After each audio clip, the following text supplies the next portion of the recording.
conflicto armado causó 250.000 muertos y más de 45.000 desaparecidos.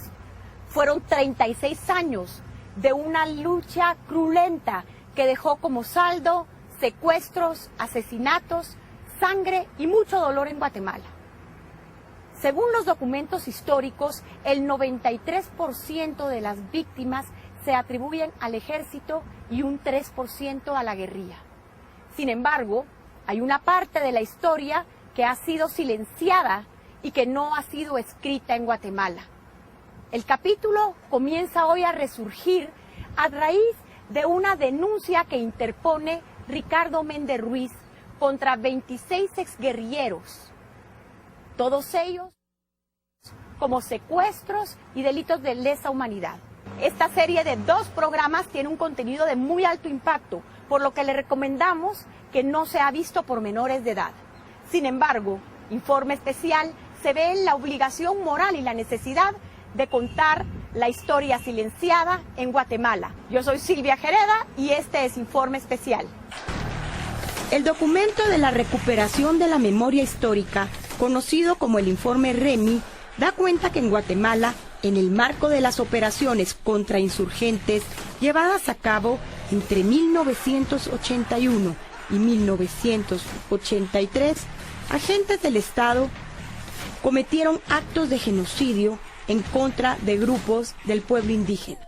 Estos actos formaban parte de la estrategia contrainsurgente denominada quitarle el agua al pez, a través de la cual querían aislar a la guerrilla de cualquier apoyo social.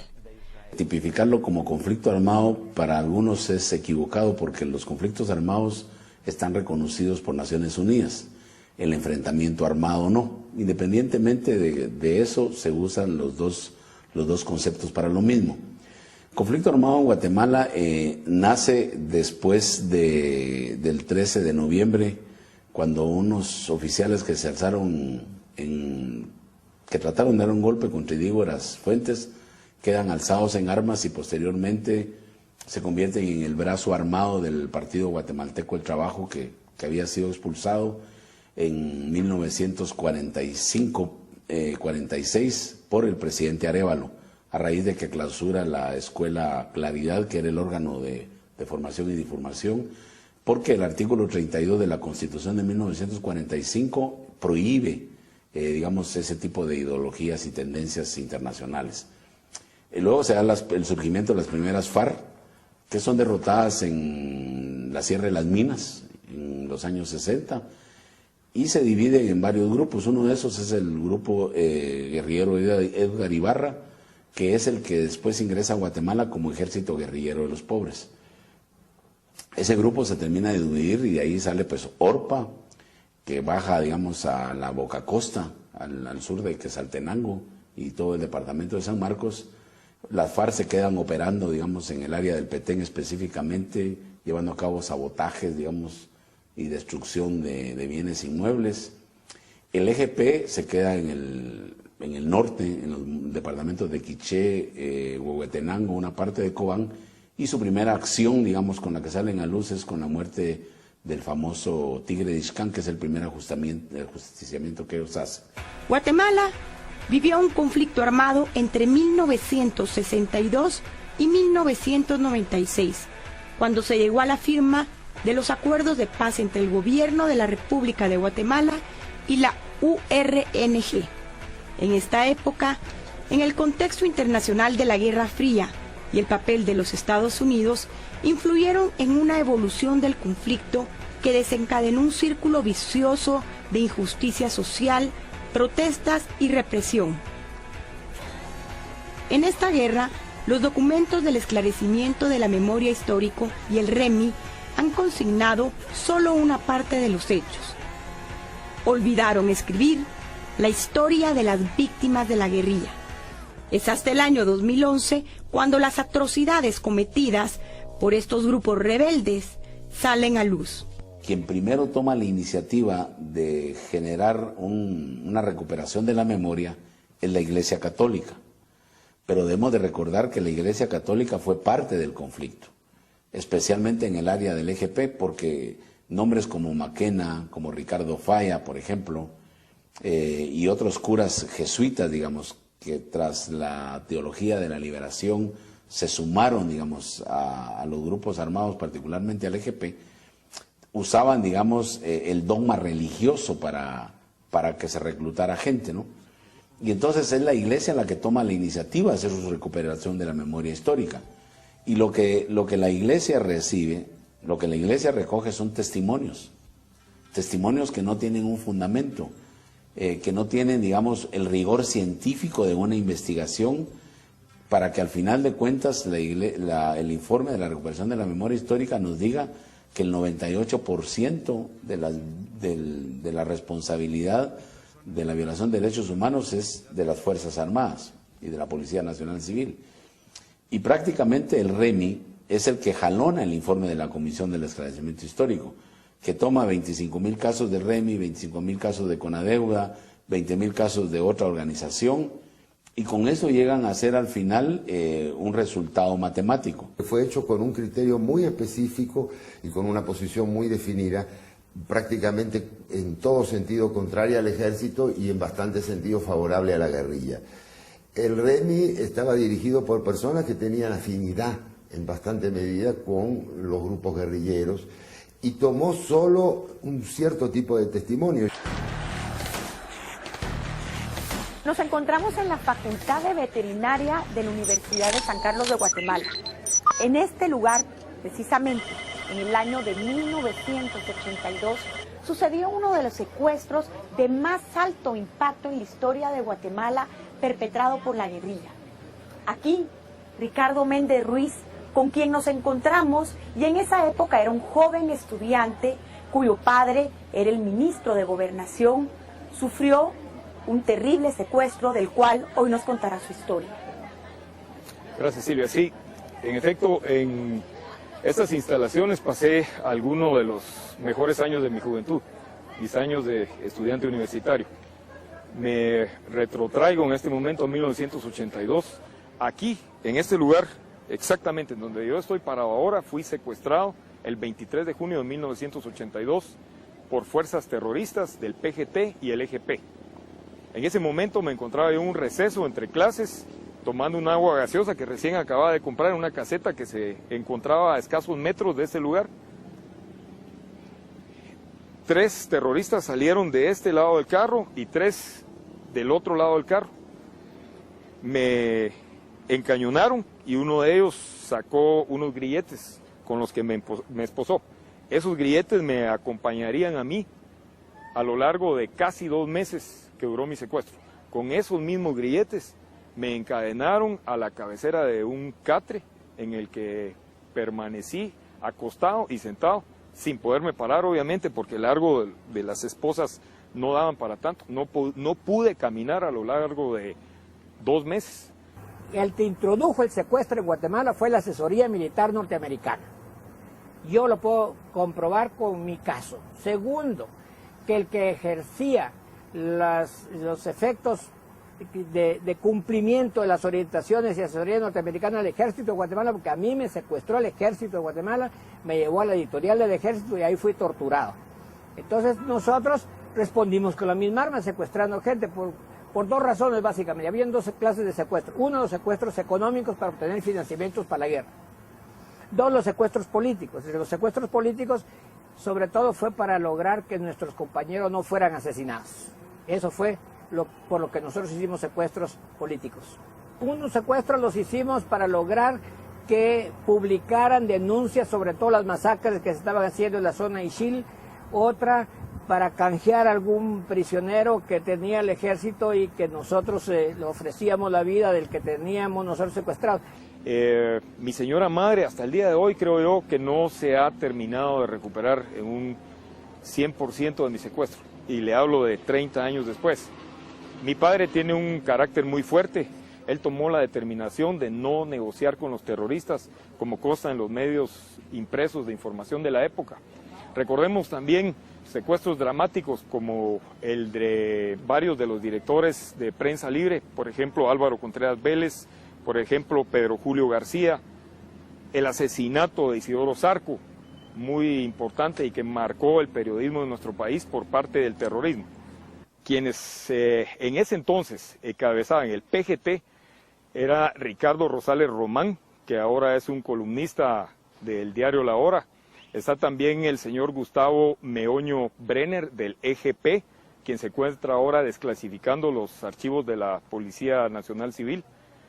Está también la señora Margarita Hurtado Paz y Paz, su hermana Laura Hurtado Paz y Paz, Yolanda Colom Caballeros, hermana del Álvaro Colom.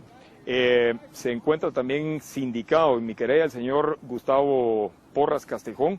También se encuentra sindicado el señor Miguel Ángel Alvisures, que está al frente de CalDH, una organización de derechos humanos.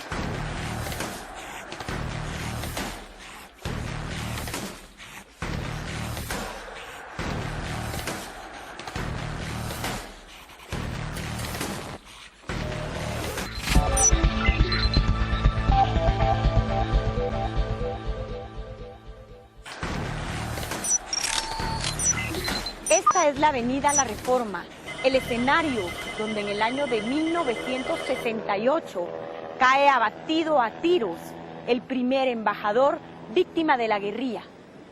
John Gordon Main, embajador de los Estados Unidos, fue asesinado brutalmente en estas calles, donde la guerrilla acabó y cegó la vida de este ciudadano norteamericano.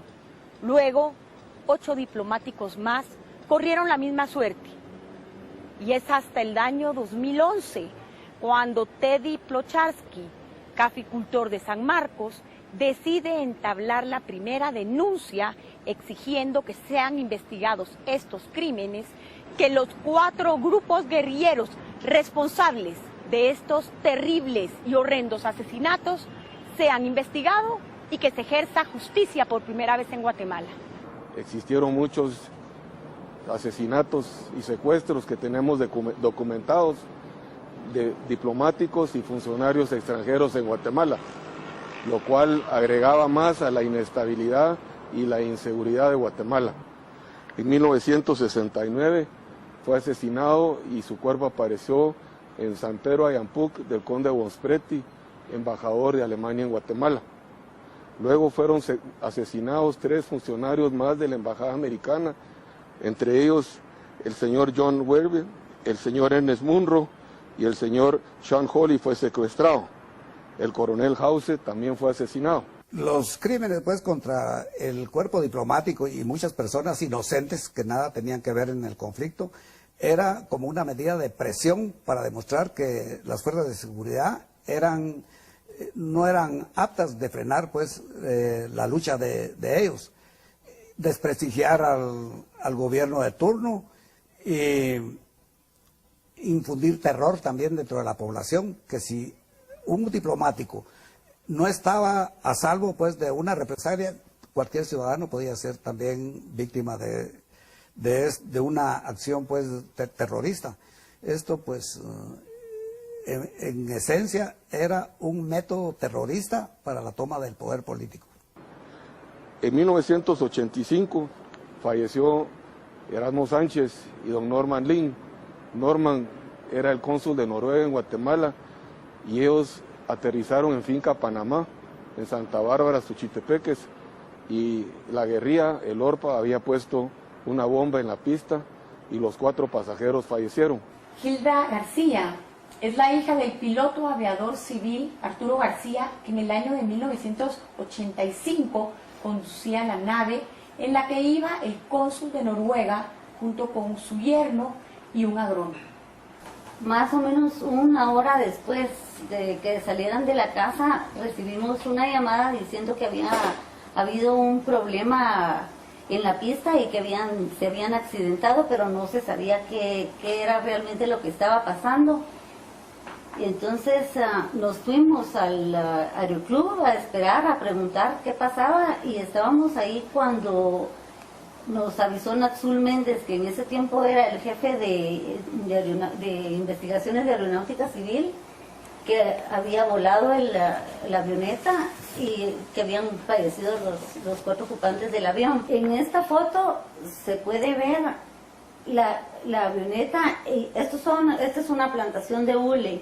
Por la distancia que hay entre cada uno de los árboles, se puede calcular que hay más o menos entre 25 y 40 metros de distancia entre los dos pedazos de la avioneta, la cola y el frente. Estas son fotos de cómo quedó la avioneta después de haber tocado la bomba. Se hizo un agujero de varios metros y aquí esta es una foto del agujero que quedó cerca de la cola del avión, y esta es una foto de otra de las minas Claymore que encontraron y que no estallaron, que las tuvieron que ir a desactivar elementos del ejército después de que pasara todo y lograran minar la pista. Esta también es una foto del agujero donde estaba la bomba. Y ahí comenzó una historia tristísima porque acabaron con la vida de 4 personas trabajadoras, gente de familia, padres de familia, que lo único que hacían era trabajar. Y no, ellos mismos, los guerrilleros del grupo ORPA, reconocieron que se confundieron, que habían minado la pista para otra persona y habían cometido un error terrible y pidieron disculpas. Que ¿cómo puede ser posible que pidan disculpas por una cosa así? Todas estas fotos nunca las había visto yo hasta como 10 o 15 años después del atentado. Y ustedes como familia interpusieron una demanda legal ante la Corte Interamericana. ¿Qué pasó? Cuando salió la ley de resarcimiento, yo traté de ver en qué parte del resarcimiento entraba el caso, pero no entraba dentro de ninguno de los ninguno de los renglones de la ley de resarcimiento, y entonces decidí mandar una petición a la Corte Interamericana de Derechos Humanos, que donde no me la aceptaron y me mandaron a la Comisión Interamericana. Y entonces el caso lo puse porque nunca se investigó. Supuestamente se debería de haber hecho una investigación de oficio por parte del Ministerio Público para investigar ese crimen, y mucho pues más sabiendo que tenían quiénes eran los culpables. ¿Cuál es el próximo paso a seguir? Yo creo que el próximo paso es tratar de conseguir justicia penal, porque la mayoría de los causantes del problema aún viven, pero hay algunos que ya se murieron, por lo menos Asturias ya se murió, pero sí, los que aún viven andan muy campantes, sin ponerse a pensar en todo el daño que causaron.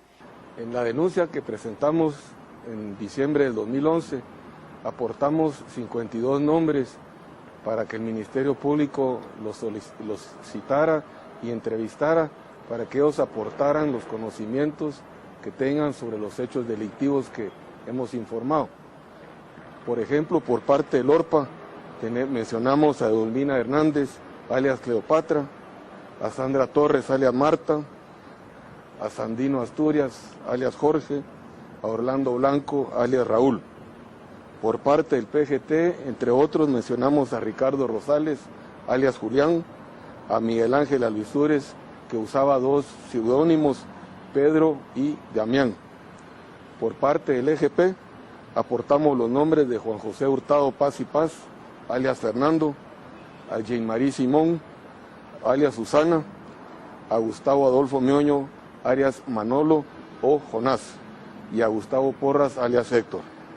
Nuestra intención es que todos conozcamos el otro lado de la historia, de los daños que se efectuaron por parte de la guerrilla, la violencia que todos sufrimos, con el afán que de ahora en adelante vivamos en paz en Guatemala. La querella penal presentada por Teddy Plocharsky es en contra de 52 personas e incluye, entre otros, a Sandra Torres, exesposa del presidente Álvaro Colom, y a Orlando Blanco, exfuncionario y diputado electo por la UNE. A todas estas personas se les acusa de terrorismo por los secuestros, asesinatos y torturas de 8 diplomáticos, 2 extranjeros y un guatemalteco, entre 1960 y 1985. Además, centenas de civiles inocentes cayeron en esta guerra. Informe Especial realizó un trabajo de investigación en la Hemeroteca Nacional. Revisamos los diarios que oscilan entre 1970 y 1973 y sustrajimos algunas de las noticias que se dieron en ese entonces y hoy se reviven en esta primicia. Bombas, extorsiones, secuestros y cadáveres eran el pan de cada día a inicio de la década de los 70. Enfrentamientos entre los grupos guerrilleros y el ejército se reportaban diariamente.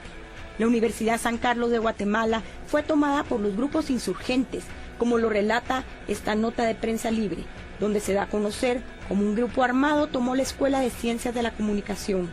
En otros escenarios, las FARC asumían la responsabilidad por asesinatos como el de Alberto Pineda Hernández, de 26 años, y los asaltos a fincas y explosiones de bombas en todo el país fueron el vehículo que los grupos guerrilleros utilizaron para aterrorizar a la población civil.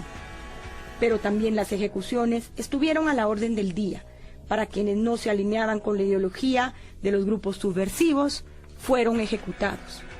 Día a día y noche a noche, las detonaciones de artefactos explosivos sembraron terror en la población. En algunos casos, hasta cobró la vida de civiles inocentes. La lucha armada, impulsada por las diferentes organizaciones guerrilleras durante el enfrentamiento armado, se desarrolló mediante hechos de violencia que atentaron contra los derechos fundamentales de muchas personas. Durante el conflicto murieron en la lucha más o menos unos 3,000 efectivos, entre oficiales, tropa, policías y todo eso. Pero también fueron víctimas, la familia también, eso no se ha cuantificado todavía, eran muchos familiares, esposos o parientes de muchos militares también fueron asesinados, porque en este tipo de lucha se implementó el asesinato en las calles y se llamaba justicia revolucionaria. Se practicó el secuestro, pero eran cárceles del pueblo. Nos encontramos en el centro comercial Montúfar de la zona 9. Aquí, en el año de 1969, ocurrió uno de los crímenes más viles en contra de un gran ciudadano guatemalteco. Se trata de Mario López Villatoro.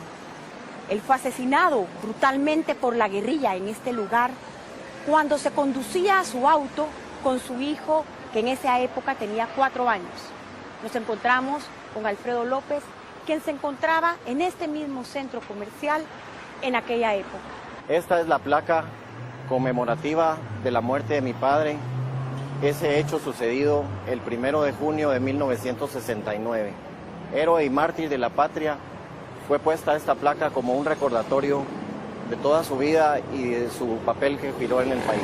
Ese día, 1 de junio de 1969, un domingo al mediodía, cuando en este centro comercial se comparten muchas cosas a nivel social y a nivel de familia, mi padre, acompañado por mi persona, mis 2 hermanas y su acompañante personal, es emboscado a través de un comando guerrillero de las Fuerzas Armadas Revolucionarias FARC. Nos dirigíamos ya al vehículo que se encontraba de este lado y en ese momento fuimos interceptados en este mismo lugar y un grupo de guerrilleros de la guerrilla de las FARC comete el asesinato.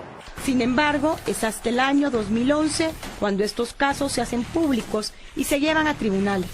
Sobre Méndez Ruiz me parece una gente que hace una caracterización muy ridícula de que se refiere al periodista diciéndole, no, por el amor de Dios, mi ataque es contra la fiscal. Entonces, ¿qué sentido tiene ver eso? Esa es nada más una batalla personal contra la fiscal, batalla de una tendencia contra la fiscal, eso no tiene nada que ver, no creo que esa sea la razón por la que se enjuicia a nadie.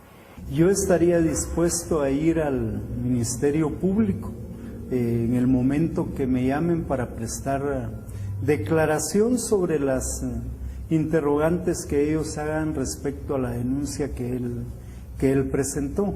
Esto es importante, que nosotros también enfrentemos la justicia y enfrentemos los hechos que sucedieron en el pasado. En 1985 concluyeron los gobiernos dirigidos por militares y la paz se firma 11 años después, en 1996. Luego se abrieron procesos por genocidio contra los generales retirados Óscar Humberto Mejía Víctores, Héctor Mario López y Fuentes y más recientemente contra Efraín Ríos Montt. Sin embargo, ninguno de los líderes guerrilleros ha enfrentado cargos por los hechos cometidos. La búsqueda de justicia por parte de las víctimas de la guerrilla es legítima, así como en su momento lo ha sido la víctima del ejército. Guatemala tiene una historia de impunidad que aún no ha sido resuelta.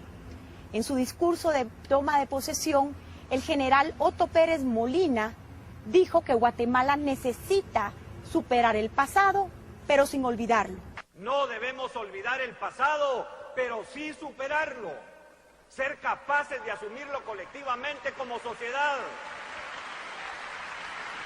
Es evidente que las heridas de ambos bandos continúan abiertas, pero es solo a través de conocer la historia y el pasado, para aprender de ella, que Guatemala podrá caminar hacia la paz y la verdadera reconciliación.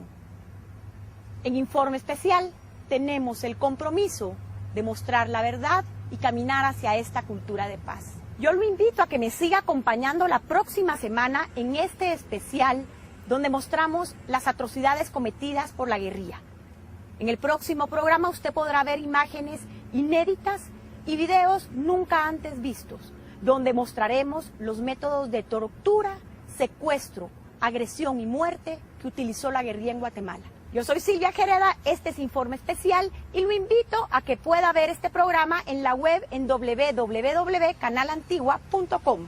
También puede seguirme en Twitter en sjereda e ir a mi fanpage Silvia Jereda Valenzuela. Sígame acompañando, seguimos la próxima semana.